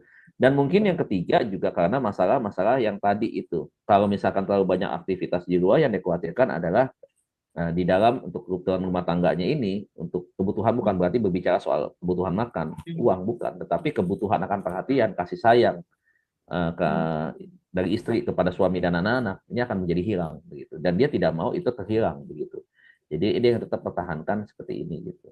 Nah yang keempat mungkin juga kita harus pelan-pelan juga membawa dia, memberikan pengertian, masukan tentang apa yang kita kerjakan ini gitu kan, meyakinkan dia itu artinya membangkitkan satu kepercayaan dia gitu bahwa kita ini memang ini melayani ini karena memang satu panggilan dan kerinduan dalam diri kita untuk kita mau memberi yang terbaik untuk Tuhan, membagi waktu, sama juga kita ketika kita misalkan melakukan aktivitas-aktivitas yang lain begitu. Jadi di sini lebih menekankan kepada keseimbangan manusia, ada kebutuhannya untuk Tuhan, ada kebutuhannya juga untuk sesama, ada kebutuhan juga untuk dirinya sendiri kan begitu kan. Nah mungkin ini yang perlu disampaikan untuk membuka pemikiran dia seperti itu. Karena memang bisa saja berbeda-beda kan sudut pandang laki-laki, eh, seperti apa yang Ibu Aling bilang itu kan tentunya beda. Cara pandang saya dengan laki-laki yang lain mungkin beda gitu. Tapi kan ada alasannya mungkin. Nah, alasan itulah yang kita perlu tahu begitu. Sehingga dengan alasan yang kita ketahui, nah kita bisa diskusikan, kita bisa ngomong gitu. Seperti itu, Bu. Dan intinya jangan langsung terpancing kepada itu kan sifatnya kan seperti propaganda ya, mau provokasi begitu kan. Ya, sepertinya akhirnya kan istri bisa emosi, bisa marah begitu kan. Makanya kadang-kadang istri suka bilang, lu mau biarin gue di sini stres, di rumah terus begini, keluar sedikit nggak boleh, ini nggak boleh. Kan kadang-kadang seringkali saya dengar juga suka begitu tuh. Padahal gue kan pelayanan, gue kan mau pergi doa, ini itu segala macam begitu. Nah itu bisa terjadi. Nah sebenarnya konfliknya itu muncul kelihatan, nah itu jangan dijadikan sebagai sebuah masalah, tetapi cari tahu dulu titik temunya di mana gitu. Jadi Iya, itu sih Bu, kalau menurut saya Bu, cari titik temu ya bangun komunikasi tentunya. iya. Jadi sebenarnya walaupun suaminya seiman pun, kalau suaminya memang juga tidak suka melakukan pekerjaan pelayanan, ya dia pasti juga akan merasa eh, Iya, buat apa sih melakukan pelayanan gitu ya? iya, Pasti suaminya akan iya, berpikir seperti itu ya, karena iya. memang dia kan belum ada eh, kesadaran sampai pada tingkat itu ya, Pak Deddy, untuk bahwa kita itu ya memang harus melayani Tuhan juga gitu dalam hidup Iya, kita. iya. Dan memang inilah yang saya sedih Bu dari gereja. Jadi gereja salah satu penyebab, saya tidak mengatakan gereja secara semua, tetapi salah satu akhirnya gereja menjadi penyebab konflik rumah tangga karena itu tadi yang saya ngomong. Istri Mm-mm. terlalu sibuk di dalam pelayanan di gereja.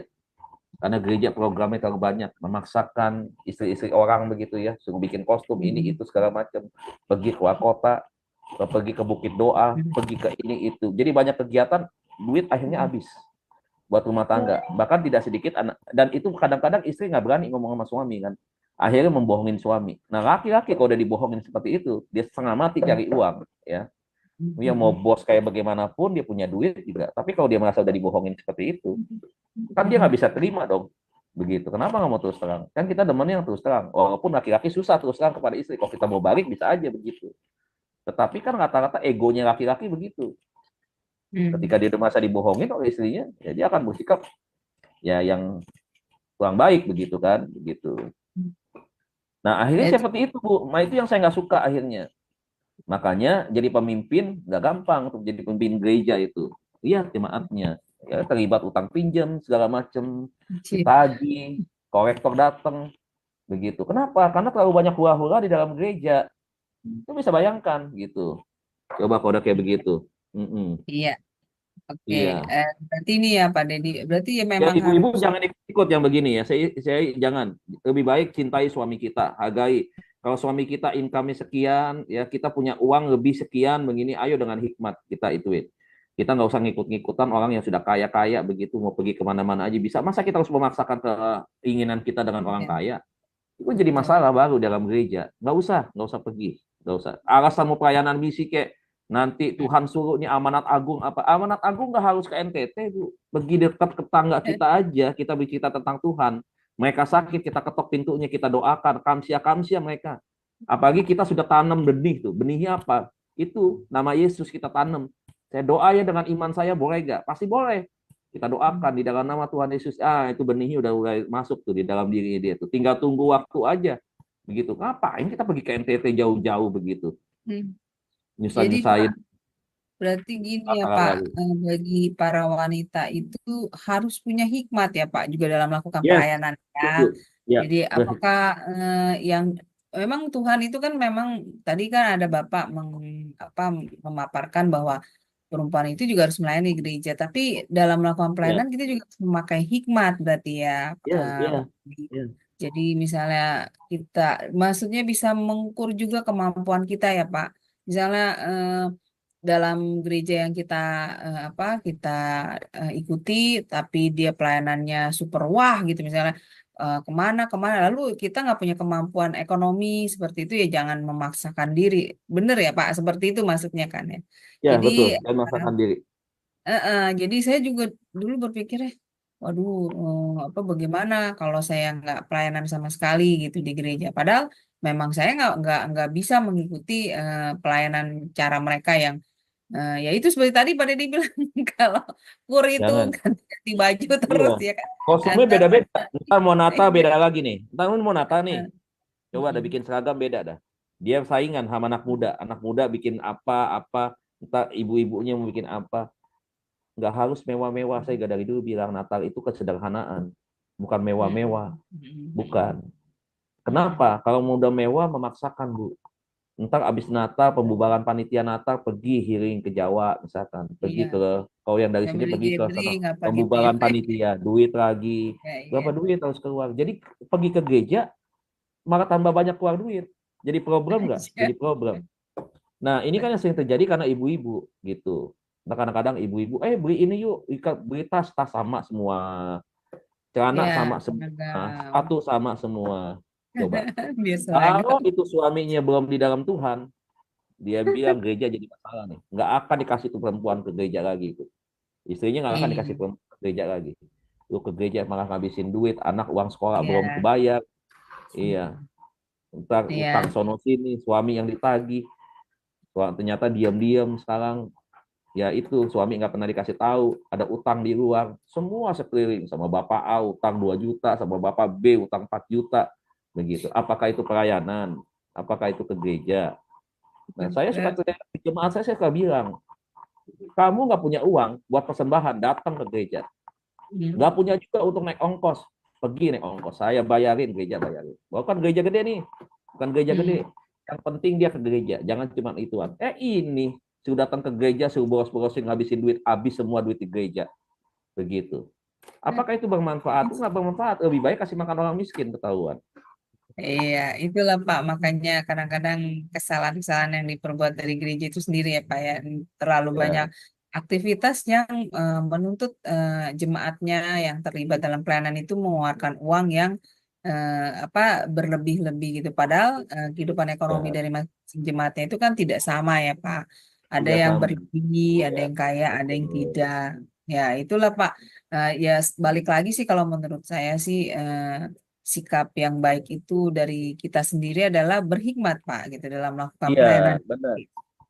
Jika memang tidak sesuai dengan kondisi keuangan kita, terus keadaan kita, ya kita mending ya tidak usah pelayanan. Ini saya benar mendapat pencerahan loh, Pak. Tadi saya berpikirnya gini, kalau orang ngajak saya pelayanan di sebuah gereja, lalu saya menolak gitu ya, Pak. Karena kan saya melihat, waduh, banyak sekali ini keluar apa hal-hal yang berhubungan dengan uang gitu ya Pak. Sedangkan kan Ya. saya kan nggak bisa mengikuti gaya hidup mereka, ekonomi kami kan berbeda gitu. Nah, Iya, saya menolak. betul. Nah dulu Ya. saya merasa bersalah nih Pak Deddy, karena saya Hmm. merasa kok saya nggak mau melakukan pelayanan gitu kepada Tuhan. Tapi setelah hari ini pemaparan Pak Deddy yang luar biasa ya bagi kita, saya jadi udah memahami benar juga ya. Berarti saya mengambil satu kesimpulan ya, melakukan pelayanan itu ya memang harus dengan berhikmat ya Pak Deddy. Ya, Iya. jangan sampai kita melakukan Hmm. pelayanan itu akhirnya kita sendiri jadi batu sandungan ya Pak Deddy Ya, buat suami kita, buat anak-anak betul. kita sendiri. Betul. Ya betul Jadi sekali, Bang. jadi kan gini, kalau kita jadi konselor nih, kita kan tahu nih, kita eh, kalau konteksnya kita sebagai konselor, kita pelayanan, kita Mm, bisa melayani orang lain. Tapi anak kita mm. sendiri, suami kita nggak dilayanin di rumah. Iya Itu itu sehat, juga sama. bagus kan? Nggak Iya bagus. itu juga Karena kita benar mau sih. pelayanan. Pelayanan itu bukan harus tunggu hari Minggu di gereja. Dapat jadwal, pakai jas, bawa Mm, tempat jamuan, kemudian mm, maju ke depan, angkat angkut ke jamuan. Itu pelayanan. Enggak. Di rumah, ibu-ibu masak nasi buat anaknya. Pagi-pagi mm, sudah berkorban. Menyiapkan anaknya, bangunkan mm. anaknya. Terus habis itu melakukan tugas-tugas pekerjaan lain. Itu pelayanan. Iya, Tuh. betul. Nah, jangan ditinggalkan. Sekarang kita mau melayani orang yang punya masalah. Ya, rumah masalah kita aja timbul masalah kok. Belum diberesin. Nggak bisa. Gitu. Makanya kita harus mengerti. Jadi kalau kita bicara soal peran tadi, kita boleh melayani di dalam bidang pastoral konseling ini. Tetapi hakikatnya kita Mm, harus tahu dulu nih. Ya, bahwa kita sebagai betul. perempuan, tadi Tuhan bilang begitu. Itu untuk kita Mm, semua supaya tahu termasuk suami.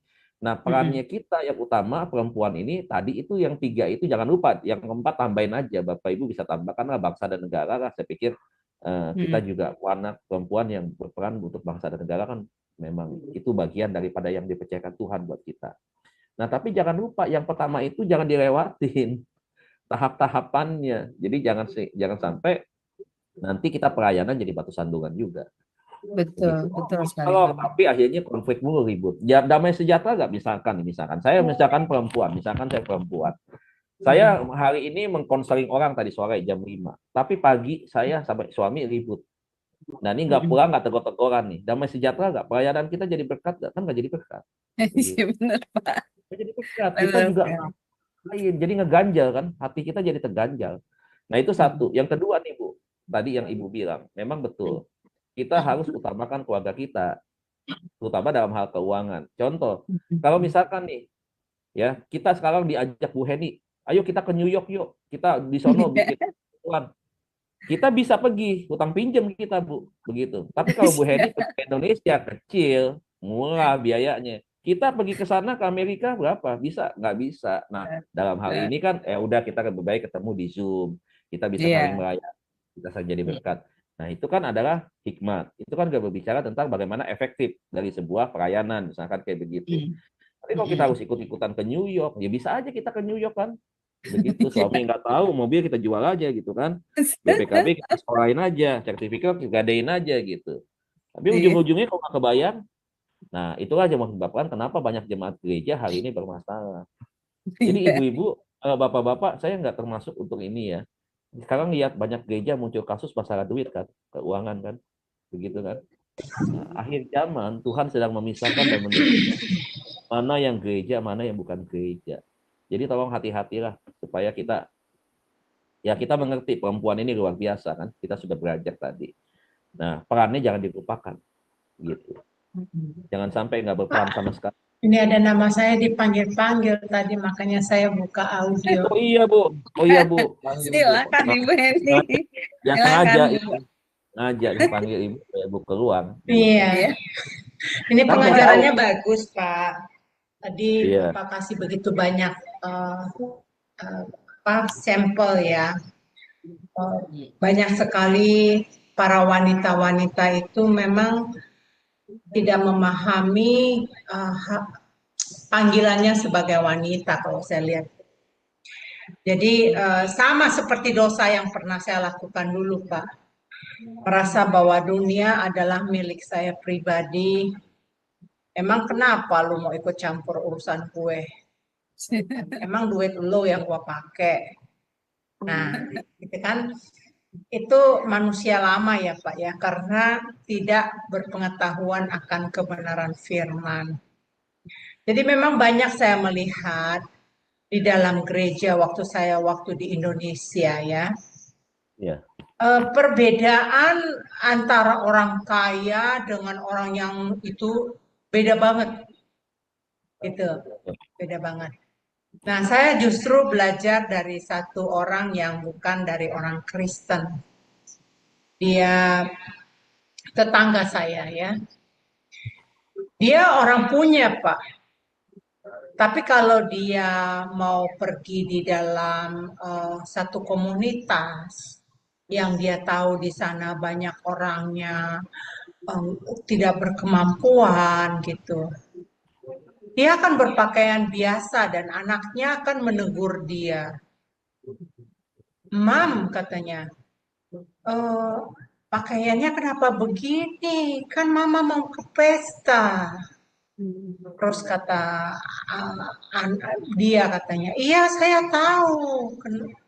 Terus suaminya ketawa dan saya juga lihat kenapa suaminya ketawa gitu. Kayak seperti, menurut saya seperti ngejekin istrinya.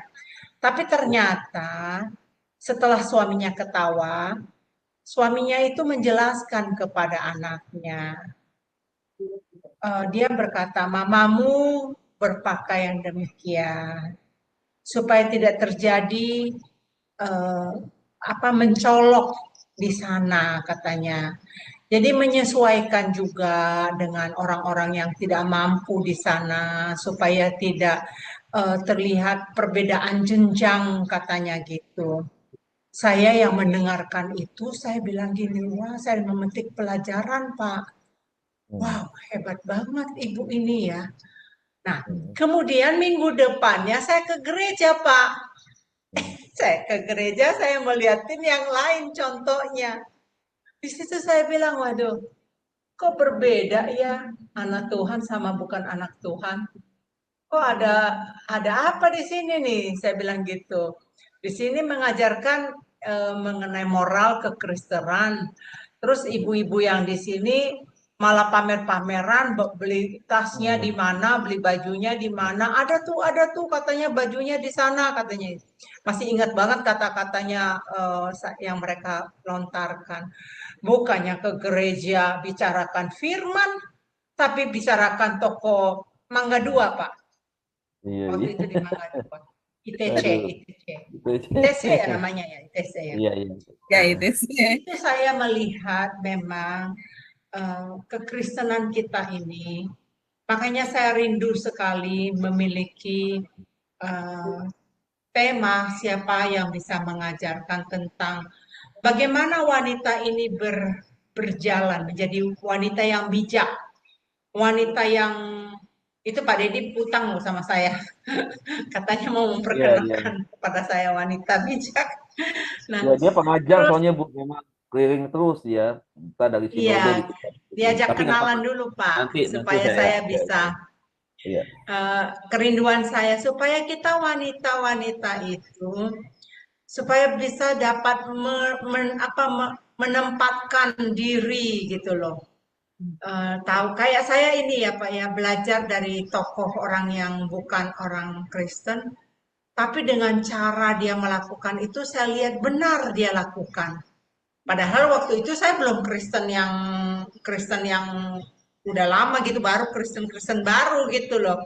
Tapi perbedaan-perbedaan itu sudah mencolok di mata saya gitu dan eh, menurut saya Pak, memang para wanita-wanita ini perlu banyak mendapat didikan. Jadi Iya, supaya bisa berfungsi. Itu aja iya, tambahan saya Pak. Terima iya, terima kasih. kasih Bu Eni.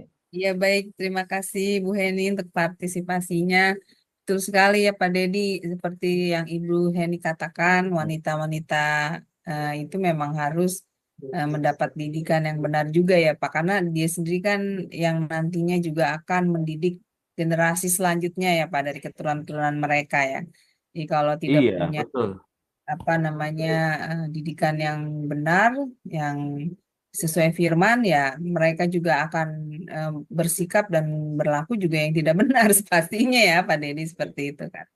Wah, luar biasa Pak Dedi sangat memberkati pemaparan Pak Dedi malam ini. Semoga bisa membuka paradigma eh, Bapak Ibu terutama para wanita ya untuk mengerti apa hakikatnya sebagai wanita yang sesuai dengan kebenaran firman tentunya ya Pak Dedi ya.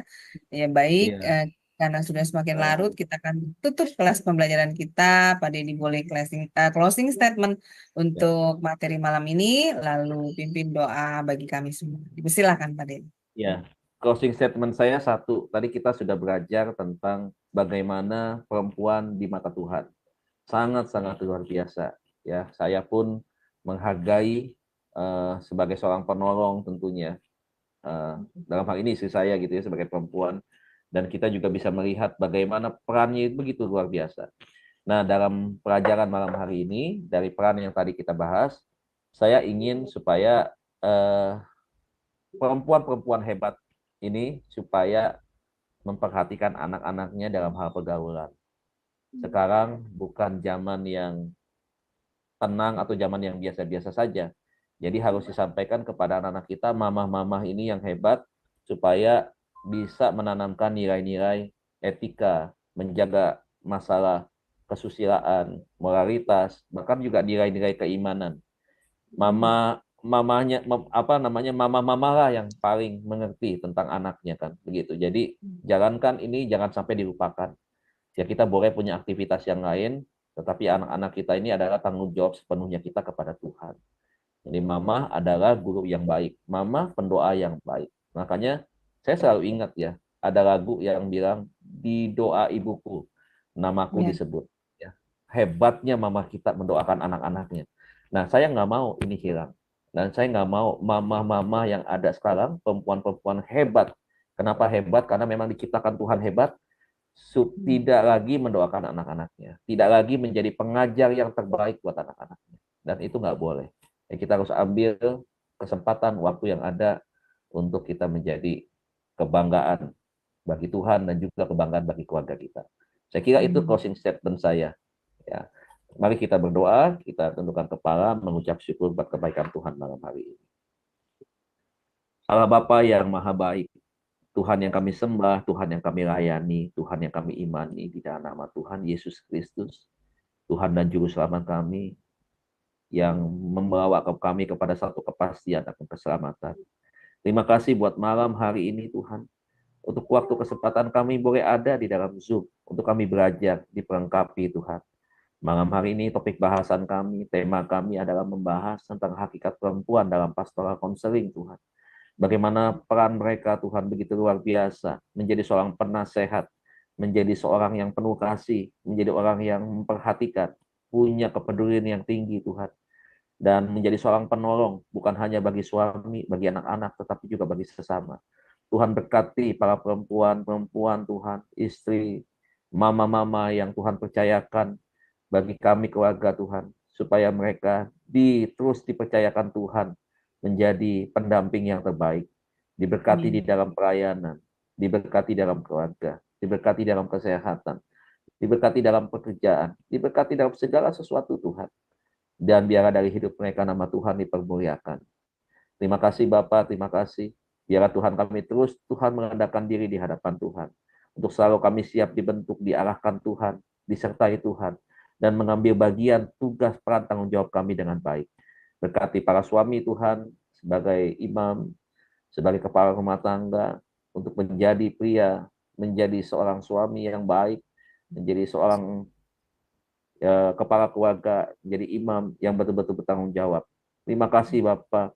Dalam malam hari ini juga kami berdoa buat tentunya Tuhan acara pembelajaran di YouTube melalui Siama Adonai, Cahaya Firman Tuhan, agar kiranya terus Tuhan sertai, Tuhan pimpin acara ini menjadi berkat Tuhan, semakin hari semakin memberkati banyak orang.